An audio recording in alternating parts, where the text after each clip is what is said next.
Hi అండి అందరికీ. ఈరోజు మా కూరాడకుండాని నేను పూజించుకుంటున్నా. అంటే కడిగి శుభ్రం చేసి మంచిగా మళ్ళీ అలంకరించి పెట్టుకుందాం అనుకుంటున్నా. నాకు తెలిసిన విషయాలు మీతో షేర్ చేసుకుంటా. కూరాడకుండా ప్రతి ఇంట్లో ఖచ్చితంగా ఉండాలి, ఉంటుంది కూడా. చాలామందికి చాలా డౌట్స్ ఉంటాయి కూరాడకుండా గురించి. మన తెలంగాణలో ప్రతి ఇంట్లో ఉంటుంది, అందరికి తెలిసే ఉంటుంది. అంటే ఈ తెలంగాణలో అయినా సరే ఒక్కొక్కరి ప్లేస్లో ఒక్కొక్కలా ఉంటుంది. ఫస్ట్ మనకు వచ్చే డౌట్స్ ఏంటి, కూరాడకుండాని ఎవరు పెట్టాలి, ఎప్పుడు పెట్టాలి, మళ్ళీ దాన్ని ఎప్పుడు పూజించాలి, అసలు కూరాడకుండలో ఏం వేయాలి, ఇలా చాలా డౌట్స్ ఉంటాయి. మీకేమన్నా నేను చెప్పినవి కాకుండా ఇంకా కొత్తగా ఏమైనా డౌట్స్ ఉంటే కామెంట్ చేయండి. ఫస్ట్ వీటికైతే మనం ఆన్సర్ చేద్దాం. ఫస్ట్ ఎప్పుడు పెట్టాలి, మన ఇంటి గృహప్రవేశం రోజు పెట్టాలి. కొత్త ఇల్లు అవుతుంది కదా, మనం ఇంటికి వెళ్ళాలి అంటే కూరాడకుండతోనే వెళ్ళాలి. ఇంకా నెక్స్ట్ ఎవరు పెట్టాలి, ఎవరు అంటే మన ఆడపడుచులు ఉంటారు కదా, అంటే మన హస్బెండ్స్ వాళ్ళ సిస్టర్స్ పెట్టాలి. ఒకవేళ మన హస్బెండ్స్కి సిస్టర్స్ లేరనుకో, మన పెద్ద మామయ్య వాళ్ళ చిన్న మామయ్య వాళ్ళ ఆడపిల్లలు ఉంటారు కదా, వాళ్ళు కూడా మనకు ఆడబిడ్డలతో సమానం, వాళ్ళు పెట్టాలి. వాళ్ళకు కూడా కొడుకులే ఉన్నారు లేరు ఆడపిల్లలు అంటే మన అత్తమ్మ మామయ్య వాళ్ళు ఉంటారు కదా, మామయ్యకి చెల్లెళ్ళు అక్కలు ఉంటారు కదా సిస్టర్స్, వాళ్ళు అంటే మన హస్బెండ్కి మేనత్తలు, వాళ్ళు కూడా పెట్టచ్చు. ఎటువైపు చూసుకున్నా మన అత్త మామ అంటే మామయ్యకి సంబంధించిన రక్త సంబంధికులై ఉండాలి. వాళ్ళ డాడీకి సంబంధించిన వాళ్ళైనా పర్లేదు. అంటే ఇప్పుడు మన ఇంటి పేరేంటి, వాళ్ళ ఆడపడుచులకి సంబంధించి పెట్టాలి. వాళ్ళు కూరాడకుండతో పాటు నీరాడకుండా కూడా తీసుకెళ్తారు. నేను ఇప్పుడు కూరాడకుండ గురించి మాత్రమే మాట్లాడుతున్నా.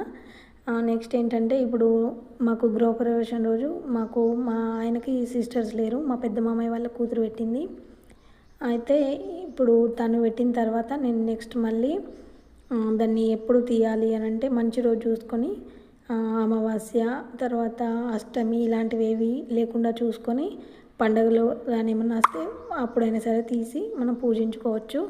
ఫస్ట్ మనం పూజించేటప్పుడు నీళ్ళతో మంచిగా శుభ్రం చేసుకోవాలి. పైన చిప్ప ఇంకా కుండ మంచిగా శుభ్రం చేసుకొని బోర్లించకుండా కడుక్కోవాలి.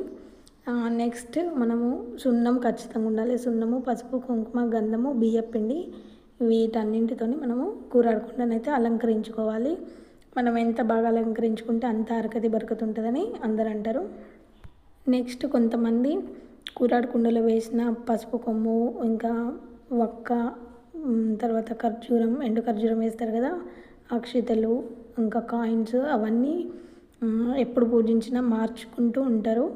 కొంతమంది అవే వేస్తారు, కానీ పాడైపోయి ఉంటాయి కదా, అవి వేయద్దు. కాయిన్స్ అంటే పర్లేదు, కడిగి వేయచ్చు.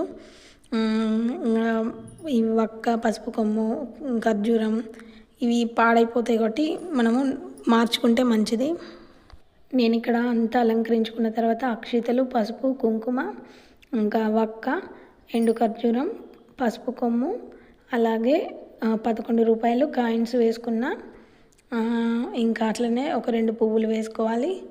నెక్స్ట్ మనం దేవుళ్ళకి పెట్టే దీపాలు కాకుండా కూరాడకుండ కోసం సపరేట్ దీపం అయితే ఉంచుకోవాలి. కూరాడకుండ దగ్గర సపరేట్ దీపారాధన అయితే చేయాలి. మనము దేవుడి దగ్గర సపరేట్ దీపారాధన, అలాగే కూరాడకుండ దగ్గర సపరేట్ దీపారాధన చేయాలి. నేను దీపం కోసం 2 చిప్పల్ని జోడించి ఒక దీపం చేసుకొని పెట్టుకున్నా. ఇంకా అట్లనే నాకు పూజ అంతా అయ్యే వరకు గుర్తులేదు. నేను కంకణం కట్టుకోవడం, అలాగే పూలమాల ఇప్పుడు అల్లిన తర్వాత నెక్స్ట్ నేను మళ్ళీ కొంచెం తప్పైందని చెప్పేసి దండం పెట్టుకొని అయితే కట్టుకుంటున్నా.